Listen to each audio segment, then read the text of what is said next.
You're with the Alliance? My brother's a private back on Earth.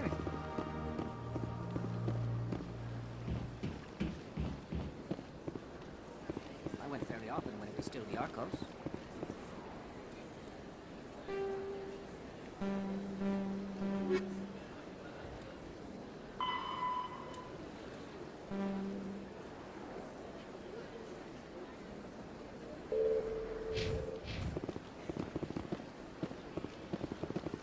It seems like all the best lounges are being replaced by places like...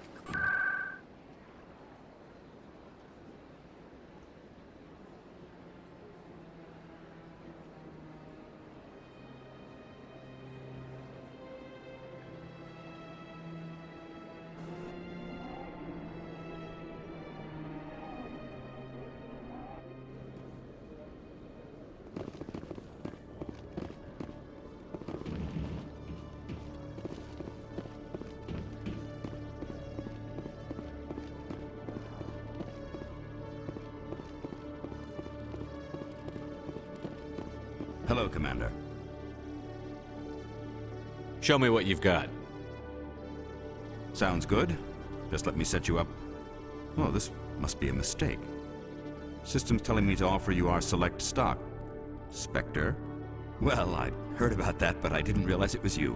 Sorry, Commander. Just show me what you've got. I'll open the rare stocks for you, Commander. Enjoy.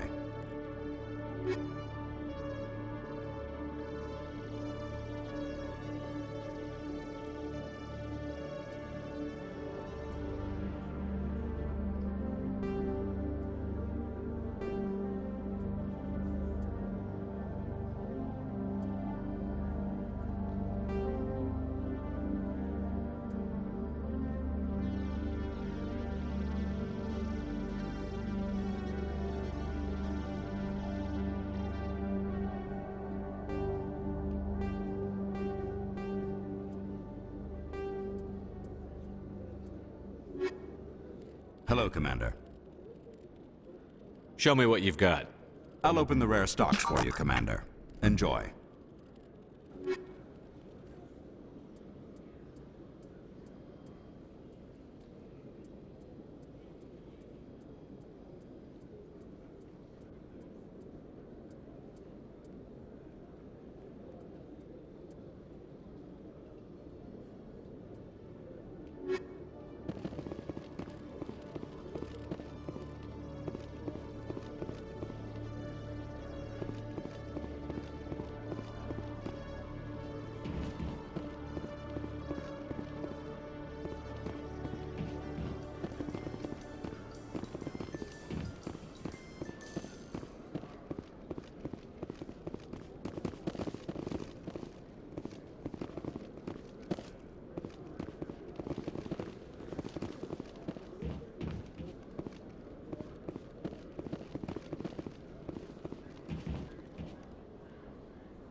Binary Helix has settled out of court with a Krogan group that had accused the Genetics Corporation of fraud. The Krogan group had contracted Binary Helix to perform studies with a long-range goal of curing their genetic sterilization. The group later sued for a return of investment money when the study produced no viable results.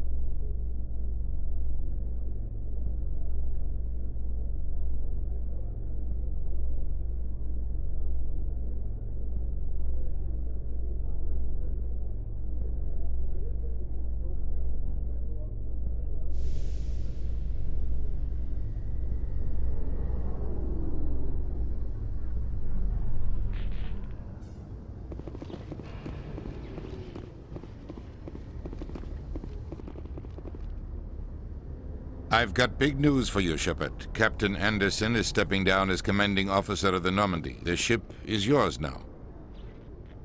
She's quick and quiet, and you know the crew. Perfect ship for a Spectre. Treat her well, Commander. I want the truth. Why are you stepping down, sir? You needed your own ship. A Spectre can't answer to anyone but the Council. And it's time for me to step down.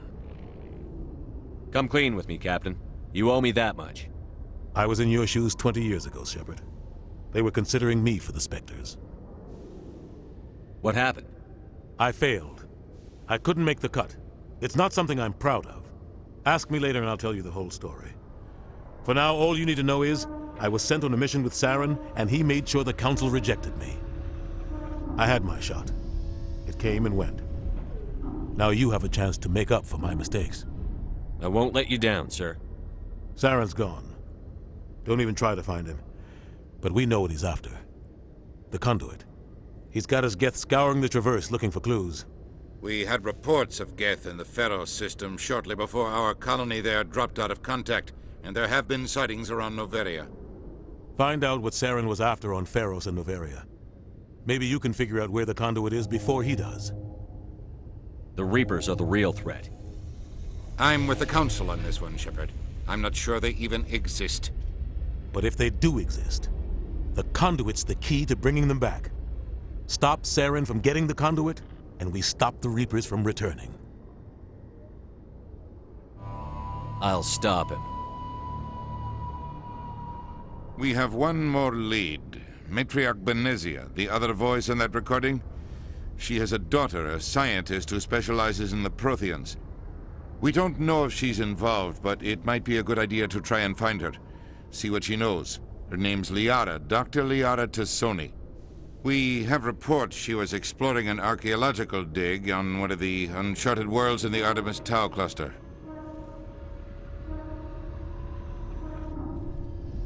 Sounds like we should head for the Artemis Tau cluster. It's your decision, Commander. You're a Spectre now. You don't answer to us. But your actions still reflect on humanity as a whole. You make a mess and I get stuck cleaning it up. I'll take care of Saren. You take care of the political fallout. Not exactly the answer I was looking for, Shepard. Remember, you were a human long before you were a Spectre. I have a meeting to get to. Captain Anderson can answer any questions you might have.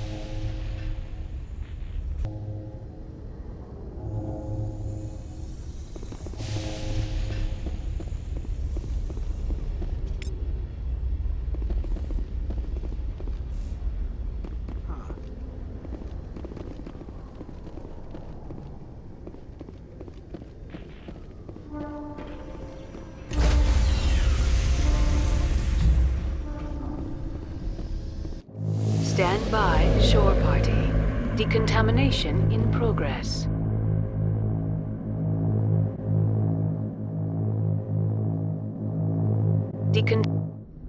I heard what happened to Captain Anderson. Survives 100 battles and then gets taken down by backroom politics. Just watch your back, Commander. Things go bad on this mission, you're next on their chopping block. Saren's out there somewhere, and we're gonna find him. Everyone on this ship's behind you, Commander, 100%. Intercom's open. If you got anything you want to say to the crew, now's the time. This is Commander Shepard speaking. We have our orders. Find Saren before he finds the conduit. I won't lie to you, crew. This mission isn't going to be easy. For too long, our species has stood apart from the others. Now it's time for us to step up and do our part for the rest of the galaxy. Time to show them what humans are made of. This began with an attack on a human settlement in the Traverse. But we know Saren won't stop there.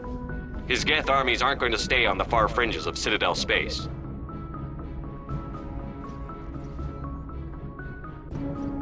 This is the most important mission any of us have ever been on. The fate of an entire galaxy is at stake. We will stop Saren, no matter what the cost. Well said, Commander. Captain will be proud. The captain gave up everything so I could have this chance. We can't fail. Yes, sir.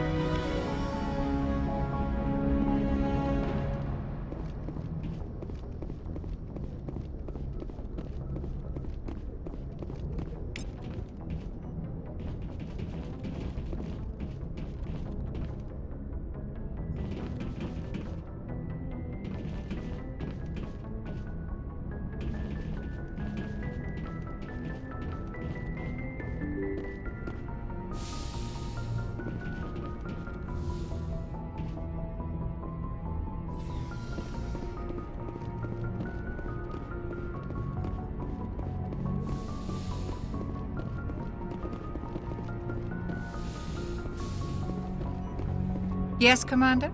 Is there something you need? How well do you know the lieutenant? I'd never worked with him before this mission. But he has an impressive service record, over a dozen special commendations. Tends to keep to himself, though. Maybe because of the headaches. It's not easy being an L2. What does that have to do with it? Well, most biotics now use the L3 implants. Lieutenant Alenko was wired with the old L2 configuration. Sometimes there are complications. What kind of complications? Severe mental disabilities, insanity, crippling physical pain. There's a long list of horrific side effects. Caden's lucky. He just gets migraines. How did you end up serving on an Alliance ship? I enlisted right out of med school. Earth always seemed boring to me. Too safe, too secure. I figured the colonies were teeming with exotic adventure. I wanted to travel the stars, tending the wounds of tough soldiers with piercing eyes and sensitive souls.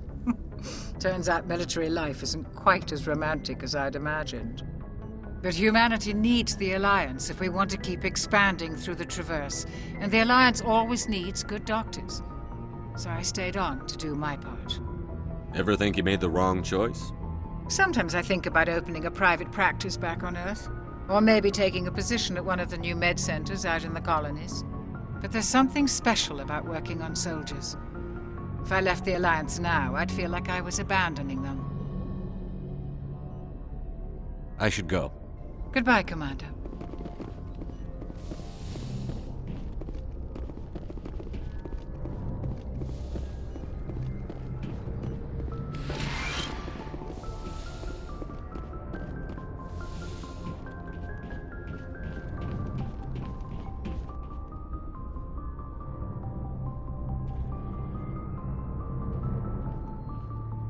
Anything you need, Commander? Just trying to get a sense of where the crew's at. Thoughts? I've wasted enough of your time for now, Commander. We'll have time for personal debriefings later.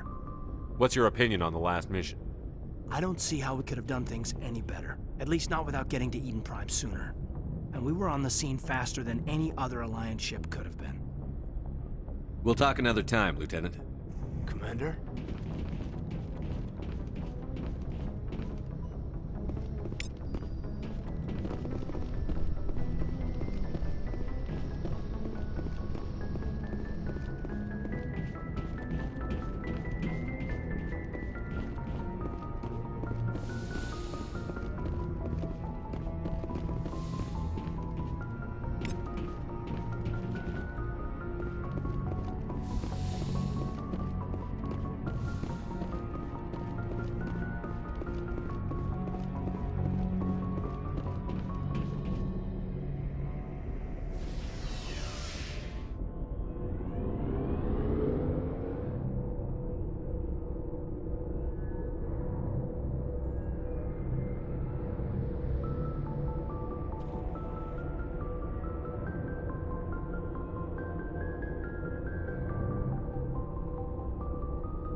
Thanks for bringing me on board, Commander.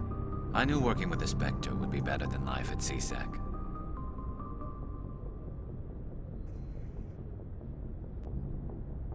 Have you worked with a Spectre before? Well, no, but I know what they're like. Spectres make their own rules. You're free to handle things your way. At CSEC, you're buried by rules. The damn bureaucrats are always on your back.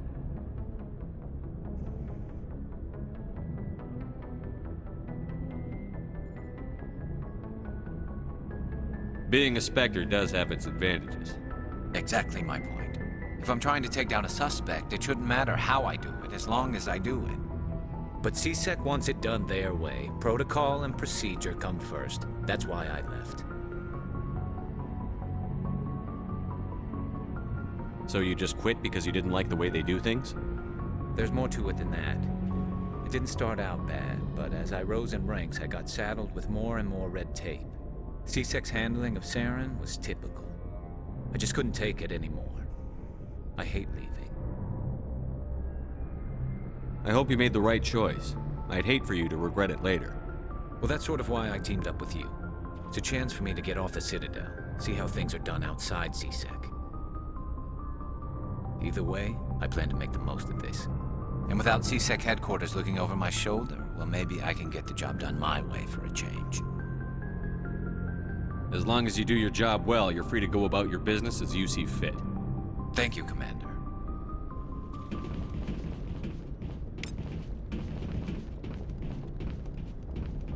Hey, Commander. Looking for some extra supplies before you head out? What have you got? Whatever you want. Armor, weapons, mods. It's not standard Alliance issue, but that's not necessarily a bad thing. Well, as long as you don't mind paying for it. Why should I pay you for my weapons and armor? My stuff doesn't come from the Alliance. I have to purchase it myself, and it's not cheap. Hell, the licenses alone have set me back more than I'd like. But no licenses, no goods. Without the goods, I'm out of a job. What are licenses? Why do you need them? Manufacturers sell licenses. Each license allows me to buy and sell a certain brand of products. I already have several basic ones, but you'll need to buy more if you want me to bring in different brands.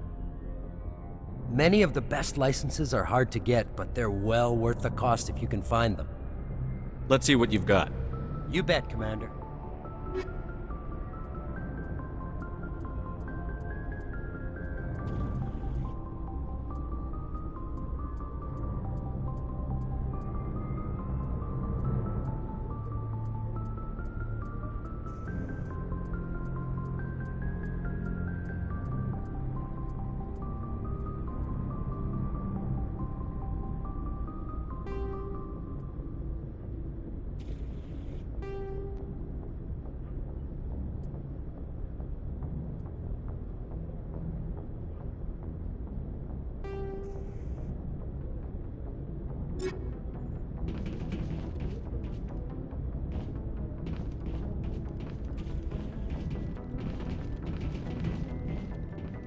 Commander?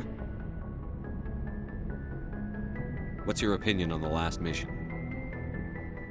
Kinda wish you'd got there sooner, Commander. No offense, I appreciate the rescue. I just wish... You wish we'd been able to save the rest of your unit? Yes, sir. If I had been more alert, we wouldn't have been cut down by an ambush. We never trained to fight synthetics. The Geth haven't gone beyond the Veil in 3 centuries. Our training's supposed to make us able to adapt. I'll make sure it doesn't happen again. Do you have a few minutes to talk one-on-one? I'm sorry, Commander. I need to get my duty squared away. I wouldn't mind talking more later, though. Dismissed, Chief. Sir. Nice ship you've got, Shepard. What can I do for you? What's your story, Rex? There's no story. Go ask the Quarian if you want stories. You Krogan live for centuries. Don't tell me you haven't had a few interesting adventures. Well, there was this one time the Turians almost wiped out our entire race. That was fun. They tried the same with us, but we fought them off. It's not the same. It seems similar enough to me.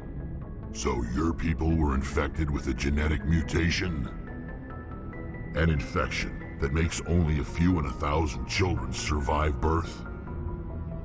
And I suppose it's destroying your entire species? I suppose it isn't all the same.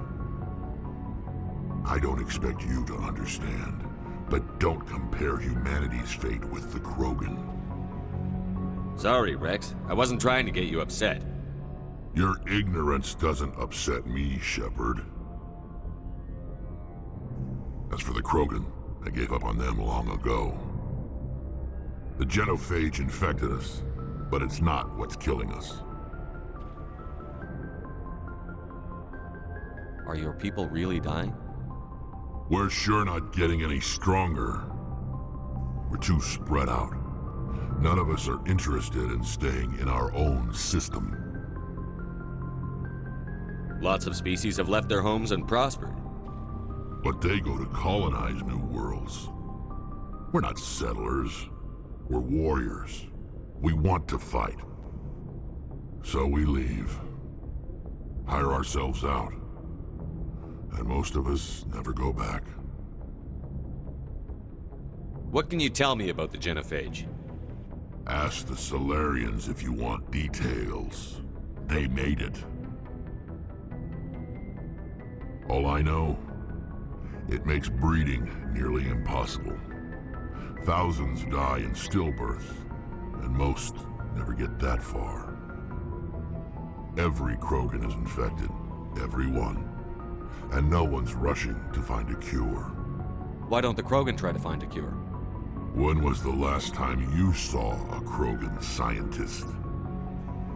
You ask a Krogan, would he rather find a cure for the Genophage or fight for credits?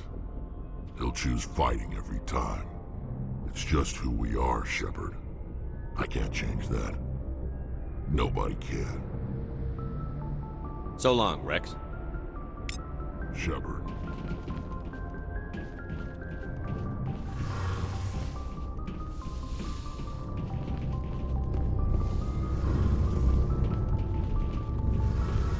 Hey, Commander, you know that Quarian, Tali? She's been spending all her time down here asking me about our engines. I'll tell her to leave you alone. What? No, she's amazing. I wish my guys were half as smart as she is. Give her a month on board and she'll know more about our engines than I do. She's got a real knack for technology, that one. I can see why you wanted her to come along. I figured she'd be a real asset to the team. You got an eye for Tali, Commander, but I'm guessing that's not why you came down here. I want to know more about the Normandy. She's the best ship I've ever served on, probably the fastest vessel ever designed, and she's the only one using the new Tantalus drive core. What's so special about the Tantalus drive core?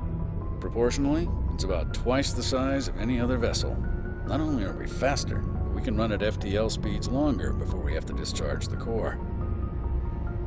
Fill me in on the IES stealth systems. How does it work exactly?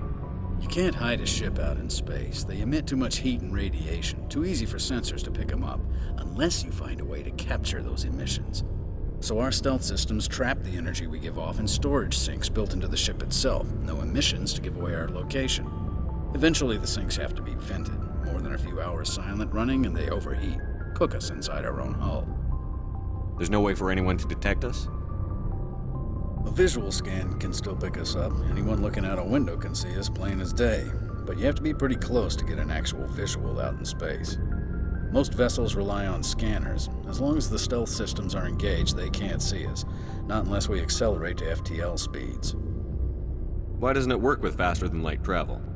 Cranking up to FTL blue shifts our emissions, pushes them into frequencies too high to capture in the sinks. As soon as we make the jump, it's like setting off a flare. Sensors can pick up our location whenever we enter or exit FTL flight, but for short-range missions, our stealth systems are amazing, and we've got the only one. Where else have you served, Adams? If you name a class of Alliance ship, I've probably served on it. Everything from dreadnoughts and carriers right down to frigates like the Normandy. My last assignment was on the Tokyo, only a cruiser, but she was a good ship. Couldn't hold a candle to the Normandy, though. Carry on, Adams. Aye, aye, Commander. Your ship's amazing, Shepard. I've never seen a drive core like this before. I can't believe you were able to fit it into a ship this small. I'm starting to understand why you humans have been so successful. I had no idea Alliance vessels were so advanced. The Normandy's a prototype. Cutting-edge technology. A month ago, I was patching a makeshift fuel line into a converted tug ship in the flotilla.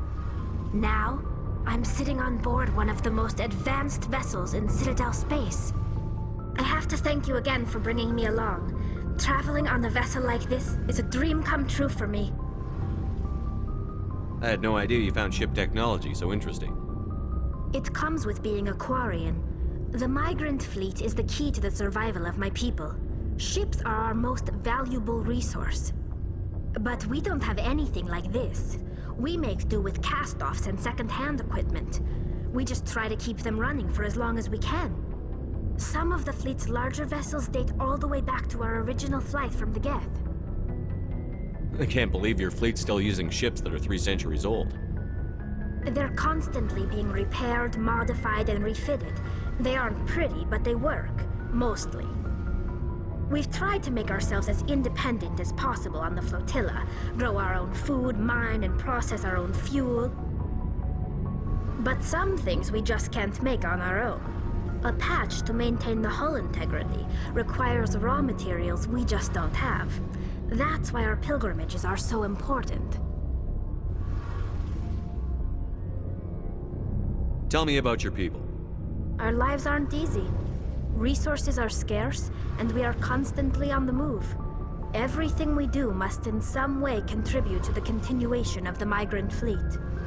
There are 17 million Quarians in the flotilla, and each of us relies on the others for survival. The bonds among my people are strong. Unfortunately, we have had to surrender many of the freedoms and civil liberties other species take for granted. What kind of freedoms? Well, it's illegal for parents to have more than one child. If our population grows too much, it would strain our resources to their breaking point. Of course, we also can't allow our numbers to become too few. If our population is in decline, the rule against single births is temporarily repealed. In extreme cases of population decline, incentives are even offered to encourage multiple births, though the Conclave hasn't had to take such measures in nearly a century. That's your government. The Conclave is our civilian branch of government. Each ship can elect a representative to serve on the Conclave and make decisions that affect the fleet as a whole. On matters that affect an individual ship, however, the captain has the final say. It's a tradition that dates back to the early days, when the fleet was governed by martial law. Fortunately, most captains nowadays are smart enough to have an elected council from their crew to give them advice and guidance. So the ultimate power rests with elected officials. In practice, the Conclave and the respective council for each ship tend to set the rules that govern our daily lives. But in theory, we are still under military jurisdiction. The 5 top-ranking military officials in the fleet serve on the Admiralty Board. These 5 have the power to overrule any decision by the Conclave in case of emergency. To do so requires unanimous agreement among the Admiralty, and they can only do this once. After that, the entire board must resign their posts. It's a safeguard that served us well. In nearly 3 centuries, the Admiralty Board has only overruled the Conclave 4 times. I want to know more about the pilgrimage. When my people reach maturity, we leave our birth ships and seek acceptance with a new crew. It's necessary to maintain genetic diversity among the fleet. But no ship wants to accept someone who will be a burden on them. So, to prove our worth, we embark on a pilgrimage. We set out alone, leaving the flotilla and our families behind us. We only return once we have found something of value we can bring back to the fleet. This is presented as a gift to the captain of the respective ship we wish to join. If the gift is accepted, we are welcomed into the crew. Can a captain choose to reject the gift? That doesn't happen often. Most captains are eager to increase the size of their crew. It increases their own standing in our society. Even when a gift is not particularly valuable, the captain usually accepts it out of a sense of tradition. However, there is a stigma to presenting a substandard gift. It's not the best way to make a good impression on a new community.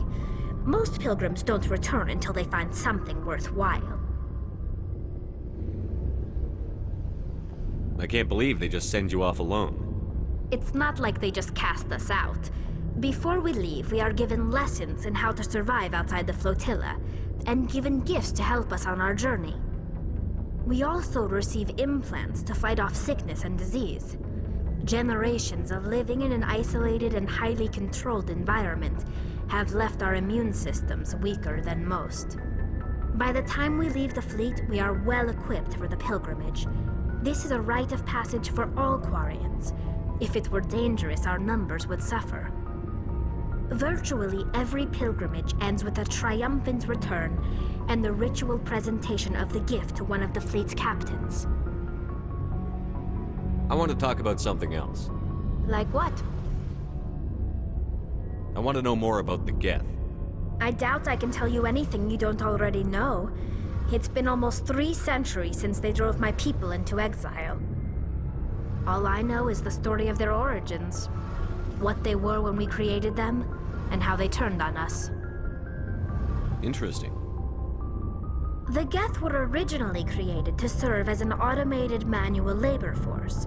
Initially, their intelligence was as limited as any VI.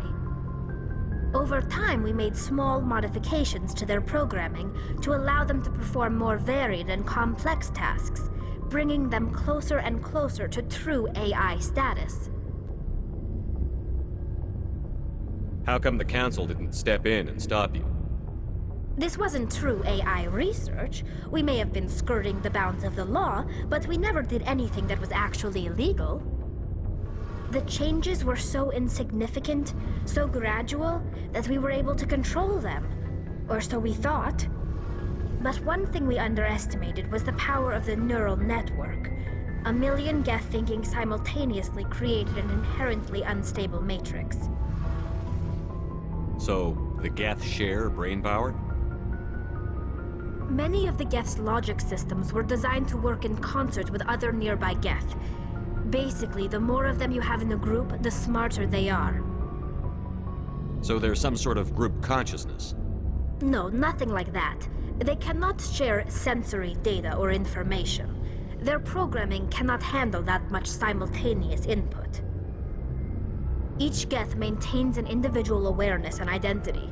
The neural network only operates on a process-based level. It's basically the synthetic equivalent of a subconscious. But when they're in close proximity, they can coordinate low-level functional processes, freeing up more capacity for original or independent thought. What made them rebel? As we built more and more Geth, their effective intelligence became more sophisticated, more abstract. One day, a Geth began to ask its Quarian overseer questions about the nature of its existence. Am I alive? Why am I here? What is my purpose? As you can imagine, this caused a near panic among my people. What did you do? It was inevitable the newly sentient Geth would rebel against their situation. We knew they would rise up against us, so we acted first. A general order went out across all Quarian-controlled systems to permanently deactivate all Geth. The Geth responded to this order violently. You can't blame them for fighting for their survival. We had no other choice. The Geth were already on the verge of revolution. By acting quickly, we had a chance to end the war before it began. The hope was that most of the Geth would still be little more than machines, incapable of organized resistance. But they had progressed much further than anyone anticipated. The war was long and bloody. Millions upon millions of Quarians died at their hands. In the end, we were forced to flee our own homeworld. We feared the Geth would pursue us, but they never came beyond the Veil. Now we drift through space, exile searching for a way to reclaim what was once ours. I should go. See you later.